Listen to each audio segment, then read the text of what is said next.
The war had lasted 18 months, 547 days, long enough for children to forget what peace sounded like, long enough for entire cities to disappear from maps, long enough for hope itself to become a rare and precious thing. Commander Silith stood deep beneath the surface of Vanthos, inside a bunker carved into the planet's ancient crystal bedrock. The command center was silent, except for the hum of failing generators and the distant rumble of bombardments shaking the ground above. Before her, dozens of holographic displays filled the darkness. Each screen showed a different tragedy: burning cities, collapsed defenses, refugee columns fleeing through shattered streets. And above them all, descending from the heavens like metal predators, came the Corvani dropships. Hundreds of them. Their engines painted the purple skies with streaks of orange fire. To most species, the sight would have looked beautiful. To Silith, it looked like the end of the world. Again. Her crystalline skin reflected the dim blue light of the command center. For centuries, other races had admired the Valanthi for their beauty. Their living gemstone skin, their elegant cities, their art, their wisdom. None of it mattered now. Beauty could not stop orbital bombardment. Beauty could not intercept plasma fire. Beauty could not save dying children buried beneath collapsing buildings. Beauty had proven utterly useless in war. "Commander," the voice was quiet, exhausted. Silith turned. A young officer named Tirth stood beside the tactical table. He looked older than his years. Everyone did now. The war had a way of stealing youth. "The Eastern District has fallen." Silath said nothing. Tirth swallowed before continuing. "Resistance Group 7 is no longer responding." The room seemed to grow colder. Slowly, Selith closed her eyes. Group 7. 40 volunteers. Teachers, engineers, farmers, students, ordinary people who had chosen to fight because there was nobody else left. For 2 weeks they had held the eastern approaches against impossible odds. For 2 weeks they had bought time with their lives. Now they were gone. Like so many others. Silith opened her eyes and looked back toward the tactical map. Another cluster of friendly signals had vanished. Another section of the city darkened. Another sacrifice added to an ever-growing list. The casualty count had become too large for anyone to say aloud anymore. Numbers stopped meaning anything after a certain point. Eventually, statistics became grief. A distant explosion shook the bunker. Dust drifted from the ceiling. Several screens flickered. Above them, the invasion continued. The Corvani were coming. And there was almost nothing left to stop them. Then a communications officer suddenly looked up from his station. His eyes widened.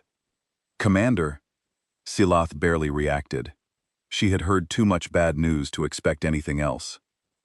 "What is it?" The officer stared at his console. His hands trembled. I don't understand." The room slowly turned toward him. The young officer swallowed hard, then looked directly at Silath. "A signal just entered the system." Silith frowned. "Corvani reinforcements." The officer shook his head. "No, Commander." He zoomed the display outward, far beyond the battle lines. Far beyond the burning atmosphere, a single icon appeared on the edge of the star system. Small, alone, impossible. The officer's voice dropped almost to a whisper. "It's human." For the first time in weeks, silence filled the bunker. Because every species in the galaxy knew one thing about humans. If a single human ship willingly entered a losing war, it was rarely alone for long. The Valanthi had never been warriors. For 3,000 years, they had built a civilization of art and music and deep thought. They had believed that all conflicts could be solved through words. They had sent diplomats to 100 worlds. They had helped end wars between other species.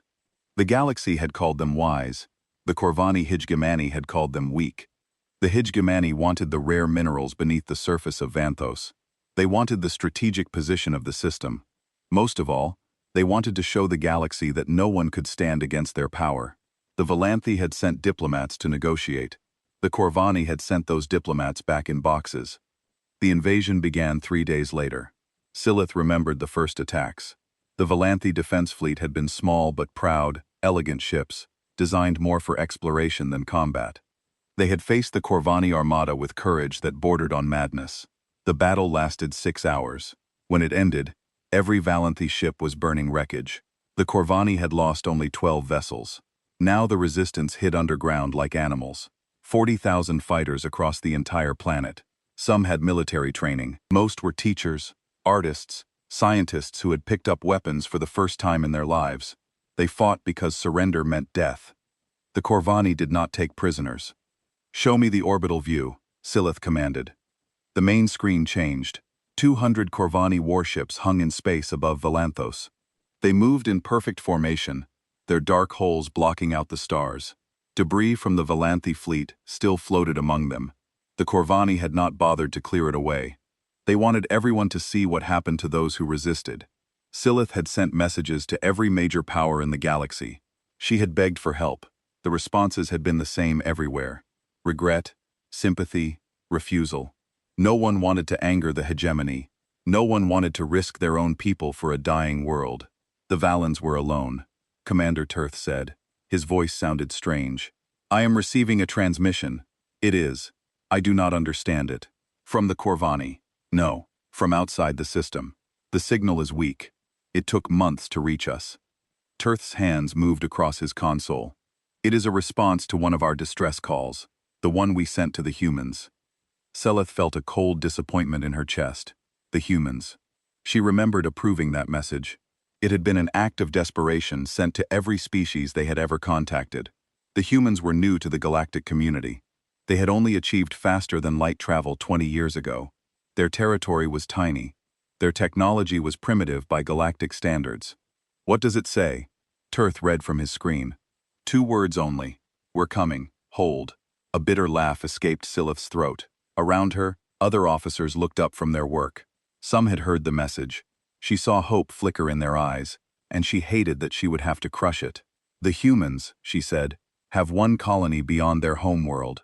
They have a fleet of perhaps 50 ships, most of them small. They are located on the far side of explored space. Even if they sent every vessel they have, it would take months to arrive. And when they did arrive, the Corvani would destroy them in hours." "But Commander..." "It is a kind thought," Silith interrupted. "Perhaps they truly intend to come. Perhaps this is a trick. Interference from the Corvani to give us false hope. It does not matter. Help is not coming. It has never been coming. We must accept this truth." The bunker fell silent. On the screens, more dropships descended toward the capital city. The ground forces would reach the civilian shelters by morning. When they did, thousands more would die. Silith turned away from the screens. She could not watch any longer. "Continue monitoring all frequencies," she ordered. "And prepare the evacuation routes. We will fall back to the mountain bases tonight." She walked through the bunker, past rows of exhausted fighters. They had been awake for 30 hours. Some slept at their stations, heads resting on consoles. Others cleaned weapons that would soon run out of ammunition. A medic treated a young male whose arm had been burned to the bone in the last attack. These were her people, artists and dreamers forced to become soldiers. They looked to her for guidance, for hope. She had none left to give. In her private quarters, Silith sat on the cold floor and allowed herself one moment of weakness. Tears fell from her eyes, small and sparkling like diamonds. That was another thing about the even their grief was beautiful. She thought about the human message we're coming hold. Such simple words, such an impossible promise. Somewhere far across the stars, a species she had never met was supposedly flying to help her dying world. Silith wanted to believe it. She wanted to believe that someone in the galaxy still cared about justice, but she had seen too much death to believe in anything anymore. Tomorrow would bring more battle, more loss, more funerals for those lucky enough to receive them. The outcome was already sealed. Everyone knew it. The Corvani knew it. The galaxy knew it. Soon it would be over, and the Valanthi would join the list of species that had existed once and existed no longer. Silith wiped her tears away and stood up. She had work to do. Her people needed her, even if all she could offer was a peaceful end. She did not know that 12 ugly ships were already racing toward her world. She did not know that everything was about to change. Admiral Vrieth stood on the command deck of his flagship and smiled. The smile showed all 3 rows of his teeth. His gray scales gleamed under the harsh lights. Victory was close now. He could taste it. Below him, the planet Vianthos turned slowly in the void. Fires burned across its surface. Cities that had stood for 1,000 years were now ash. The resistance fighters still hid in their holes, but they were running out of food and weapons. 2 more weeks, perhaps less. Then the would be finished, and Vrith would return home as a hero. Admiral said his sensor officer. The final assault preparations are complete. Ground Commander Heskin reports his forces are in position around the capital. Excellent. Vrith clasped his clawed hands behind his back. Tell him to begin at dawn. I want the underground shelters cleared by sunset. No survivors. The Corvani did not believe in mercy. Mercy was weakness. The hegemony had conquered 37 worlds with this philosophy. Each conquest made them stronger. Each dead enemy was a message to the galaxy. Submit or die. Vrith had commanded 7 of those conquests. His record was perfect. No failures, no retreats. The High Council had given him this assignment because they knew he would not disappoint them. The Valanthi were soft creatures, famous for their weakness. Crushing them should have taken weeks, not months.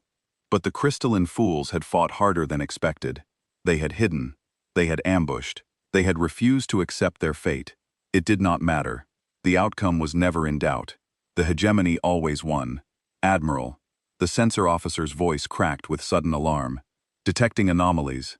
Ships are emerging from slip space. Vareth turned sharply. What ships? Show me. The main display flickered. A map of the system appeared, showing the position of every Corvani vessel. On the far edge of the map, new contacts were appearing. 14812. 1 foe vessels. The sensor officer reported. Configuration unknown. They emerged from the Droth corridor. Impossible.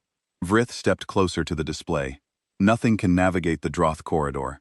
The gravity storms would tear any ship apart. They are transmitting identification signals.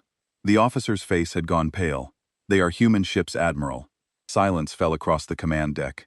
Every officer stopped working. Every eye turned to the display. Humans. The word seemed wrong somehow. Humans were a joke among the galactic powers. A young species with primitive technology and foolish optimism. They had no military strength. They had no experience in real warfare. Yet here they were. 12 ships, Vrith said slowly. He began to laugh. The laugh grew louder until it echoed through the command deck. 12 ships. They sent 12 ships against 200. He wiped a tear from his eye. These humans are even more stupid than the stories say. Order Destroyer Squadron 9 to intercept and destroy them. This will not even delay our assault. The orders went out. 15 Corvani destroyers broke formation and accelerated toward the human fleet. Each destroyer carried enough firepower to level a small city. 15 of them could reduce a moon to rubble. Vrith watched the tactical display with amusement. The human ships were ugly things, blocky and graceless, covered in strange angles and extra plating. They looked like metal boxes welded together by children. Where were their elegant curves? Where was their precision engineering? These humans clearly knew nothing about proper ship design. The destroyers closed the distance. Weapons locked on target. Squadron 9 reports ready to fire, the weapons officer announced. Destroy them, Vrioth commanded. Make it quick. We have more important matters to attend to. The first salvo launched. Plasma bolts and kinetic rounds streaked across space toward the human ships. Direct hits, dozens of them. Vrith nodded with satisfaction. Then his satisfaction died. The human ships were still there. Damaged, yes, trailing smoke and sparks, but still there, still moving. And now they were firing back. Admiral Squadron 9 reports heavy resistance. The human vessels have unusually strong armor. Their weapons are... An explosion cut off the officer's words. On the display, one of the Corvani destroyers had vanished, then another. The human ships moved in ways that made no sense. They did not hold formation. Each one acted alone, darting and weaving, yet somehow they coordinated their attacks perfectly. Get me a visual, Vrith demanded. The screen changed to show the battle directly. A human ship filled the frame.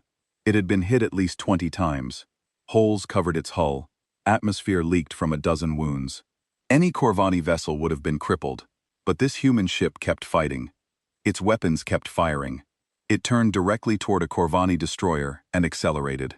They are ramming, someone shouted. The human ship crashed into the destroyer at full speed. Both vessels exploded in a ball of fire. Vikath stared at the screen. He could not understand what he was seeing. Who would sacrifice their own ship so willingly? What kind of species threw away lives like ammunition? The battle lasted 1 hour. When it ended, all 15 Corvani destroyers were destroyed.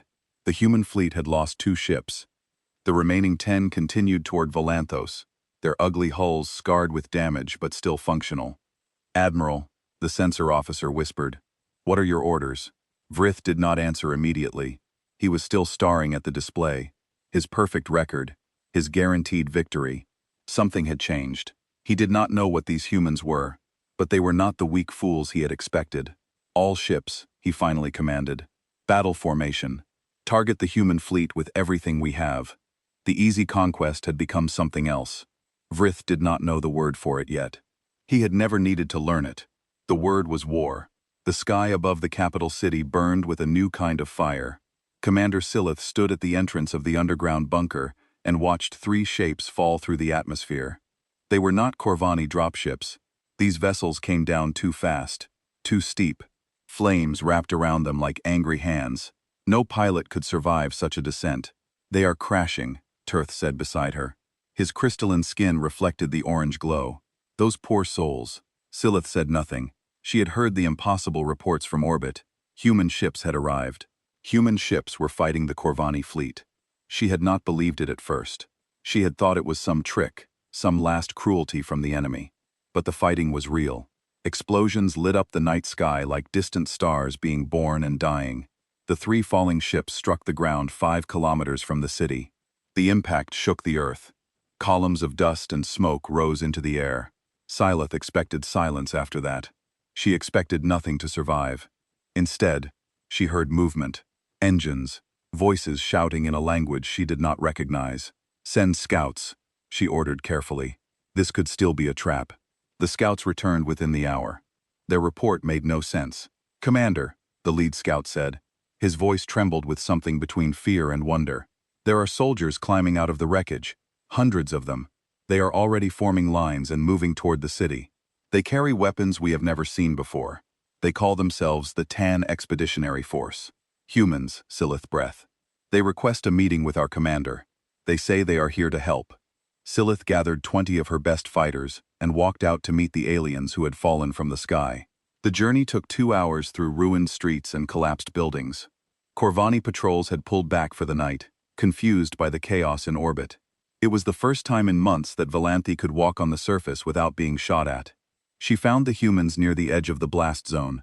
They had already set up a temporary camp. Lights blazed in the darkness. Soldiers moved with quick purpose, unloading supplies from the smoking remains of their ships. The vessels had been destroyed by the impact, yet somehow the humans had survived inside them. A tall figure approached Silith. He wore heavy armor covered in dirt and burn marks. His face was pale and smooth, nothing like the scales of the Corvani or the crystal of the Vanth, but his eyes were hard. They were the eyes of someone who had seen death many times. "Commander Silith," the human's voice was deep. "I am Colonel Marcus Chen of the Terran Expeditionary Force. We received your distress call. Sorry we took so long." Silath stared at him. She had prepared many things to say. Questions about strategy, concerns about the orbital battle, practical matters about supplies and coordination.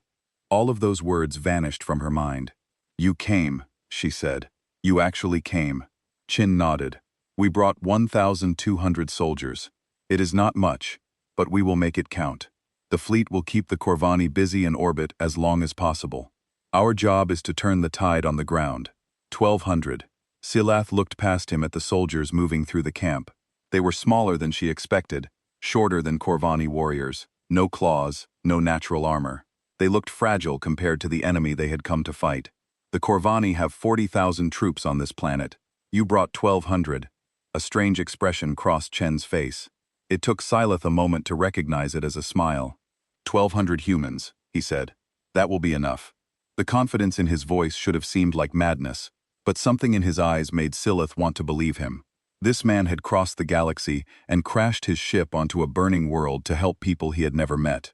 Normal logic did not apply to someone like that. "Come," Chen said. "Let me show you what we brought." He led her through the camp. Human soldiers saluted as they passed.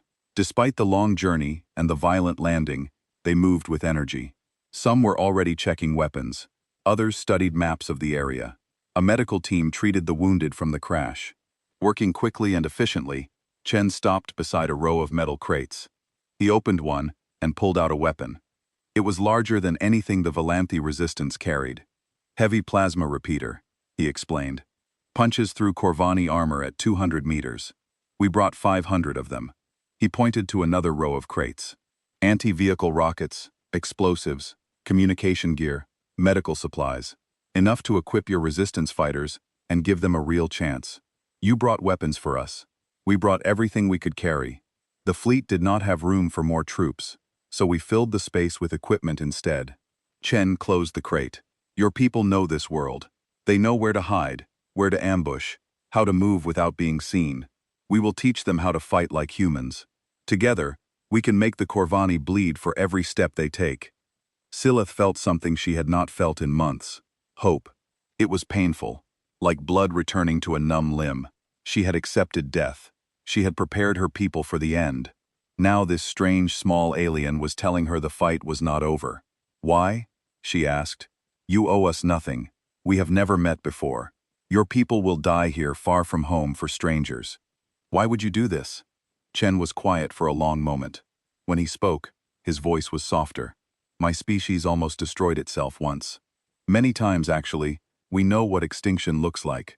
We know how it feels when no one comes to help. He met her eyes. When we heard your call, we did not discuss politics or strategy. We just came because someone had to, because we refused to watch another people die alone. Somewhere above them, explosions still flashed in the night sky. The human fleet was dying to buy them time. But in that moment, standing among aliens who had sacrificed everything for her world, Silith allowed herself to believe. The outcome had seemed sealed, but the humans had come, and nothing would be the same again. The war changed on the third day after the humans arrived. Corvani Ground Commander Heskin stood in his field headquarters and stared at the reports. They could not be correct. His forces outnumbered the enemy by more than 20 to 1. His soldiers were better trained, better equipped, stronger in every way. Yet the reports showed disaster after disaster. Patrol 7 has been destroyed. His adjutant reported 40 soldiers, no survivors. How? Heskin demanded. Ambush in the western tunnels. The Valanthy used explosives to collapse the entrance behind our troops. Then human soldiers attacked from 3 directions. It was over in minutes. Heskin slammed his fist against the table. This was the 5th patrol lost today. The Valanthy had never fought like this before. They had always run away, hiding like frightened animals. Now they attacked. Now they set traps. Now they showed no fear. The humans had taught them well. 5 kilometers away, Colonel Chen watched his soldiers rest in a hidden bunker. They had been fighting for 72 hours. Sleep came in short bursts between battles. Food was eaten while walking. No one complained. This was what they had trained for. Colonel Lieutenant Reyes approached him. She was young, barely 25 years old. She had killed 17 Corvani soldiers since landing. Scouts report a supply convoy moving through Sector 8, lightly guarded. Chen studied the map. Take Squad 4 and the fighters from Group 12. Hit them fast. Take what you can. Destroy the rest. Be gone before reinforcements arrive. Reyes nodded and left. Chen watched her go, feeling the weight of responsibility. He had brought these soldiers across the galaxy to die on a foreign world. Some already had. The crash landing had killed 83 of them before the fighting even began. More fell each day. But they were winning. Slowly, painfully, they were winning. The key was teaching the how, to fight a different kind of war. The crystalline beings had never considered tactics like ambushes or sabotage. They had believed in fair fights and honorable combat. Chen showed them that survival mattered more than honor. The Corvani gave no mercy, so the Valanthy should expect none in return. And the learned fast. Their hatred of the invaders had been buried deep under their peaceful nature. Now it emerged like fire. Chen watched former poets and musicians become deadly fighters. They moved through the ruins of their cities with cold purpose. They killed without hesitation. War had changed them. Chen hoped they could find their way back when it was over. Commander Silith coordinated the resistance from a mobile headquarters. She moved every few hours to avoid Corvani detection. Human communication equipment let her stay in contact with every unit on the planet. For the first time, the resistance fought as one force, instead of scattered groups. The power grid, Chen told her during a brief meeting. If we take it back, we can restore communications across the entire capital region. More importantly, it will show everyone that we can push the Corvani back. Morale matters in a war like this. The grid is heavily defended, Silath said. 300 Corvani soldiers guard the main station. Then we hit them with everything we have. The attack began at midnight. Human soldiers led the assault while Valanthi fighters covered the flanks. Explosions lit up the darkness. The sound of weapons fire echoed through the streets. Chen commanded from the front, refusing to stay behind where it was safe. A leader should share the risks of their soldiers. His father had taught him that his father had died in battle, just like his grandfather. The Chen family had been soldiers for 5 generations. They understood that some things were worth dying for. The fighting lasted 4 hours. Corvani defenders fought hard, but they could not match the speed and coordination of the attack. Human tactics confused them. The Corvani expected enemies to hold positions and trade fire. Instead, the humans never stopped moving. They appeared from unexpected directions. They vanished before counterattacks could form. They fought like ghosts. By dawn, the power station was secure. Lights flickered on across the city for the first time in months. Valanthi civilians hiding in underground shelters saw the glow and wept with joy. Chen did not celebrate. He lay in a medical tent, his chest torn open by a Corvani blade. The alien had nearly killed him during the final push. Only a desperate shot from a Valanthi fighter had saved his life.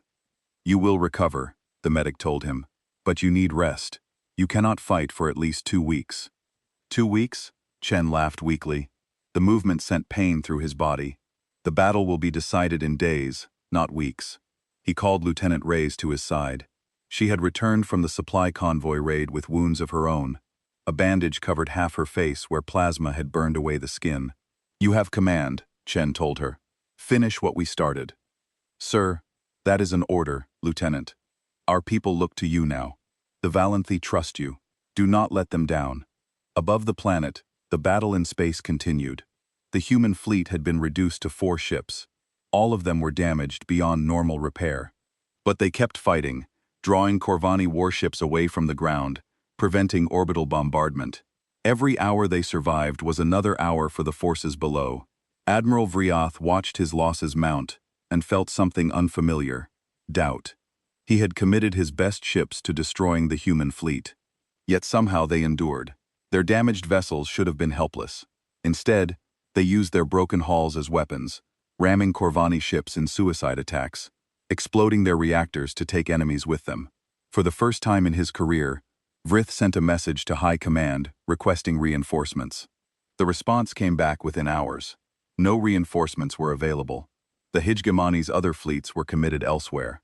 Vrith had to finish this conquest with the forces he had. But his forces were dying. On the ground and in space, the humans and their Valanthi allies were bleeding the mighty Corvani military dry. Every day brought new losses. Every night brought new attacks. The breaking point was coming. Vrith could feel it. He just did not know which side would break first. The order to retreat came on the 14th day. Admiral Vrith stood on his command deck and spoke the words he had never spoken before. "All ships withdraw from the system. Ground forces begin evacuation immediately." His officers stared at him in shock. The Corvani did not retreat. The Hijgemani did not abandon conquests. These were the foundations of their military doctrine. "Admiral," his second officer began, "High Command will." "High Command will accept reality," Vrith interrupted. His voice was cold and tired.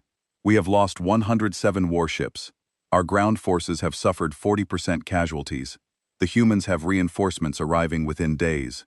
If we stay, we will be destroyed." He looked at the tactical display one final time. 4 human ships remained in orbit. 4 out of the original 12. All of them were barely functional. They drifted more than they flew.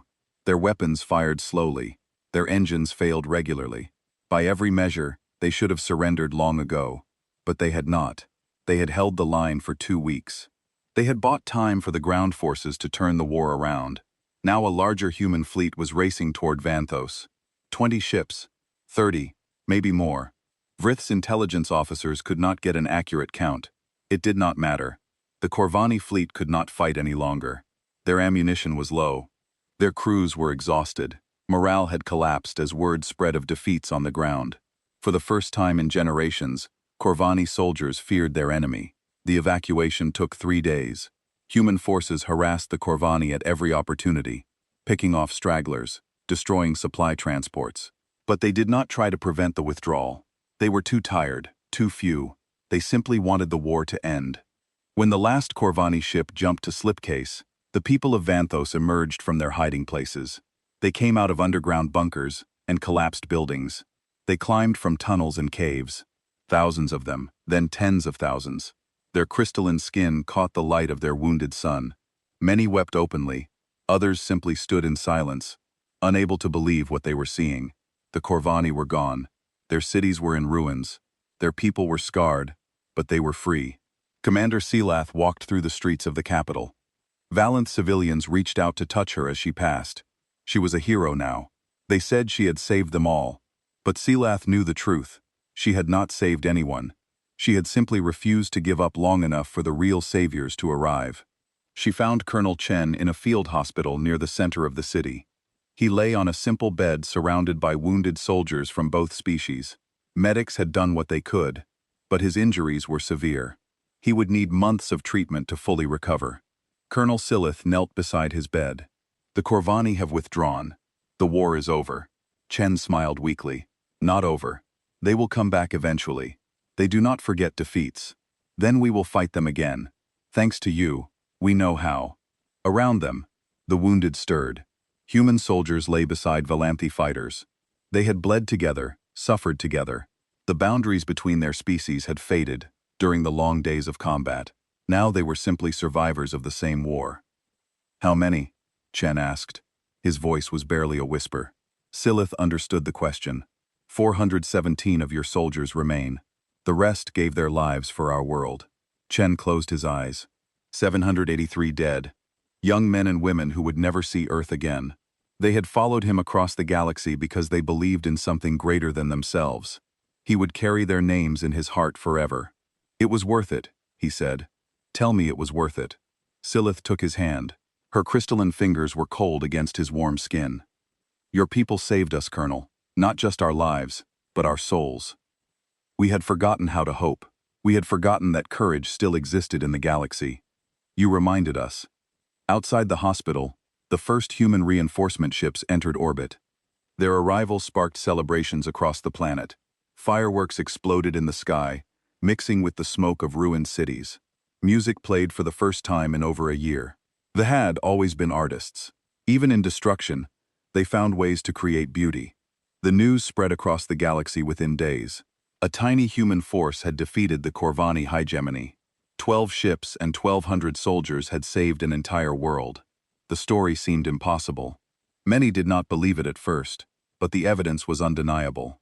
Reporters arrived from 100 worlds. They interviewed survivors. They recorded the testimonies of Valanthi civilians and Corvani prisoners. They captured images of human soldiers standing guard over a planet they had nearly died to protect. Colonel Chen gave one interview before being evacuated to a hospital ship. A journalist asked him the question that everyone wanted answered. Why did humanity sacrifice so much for strangers? Chen thought for a long moment before replying. When he spoke, his words were broadcast across the galaxy.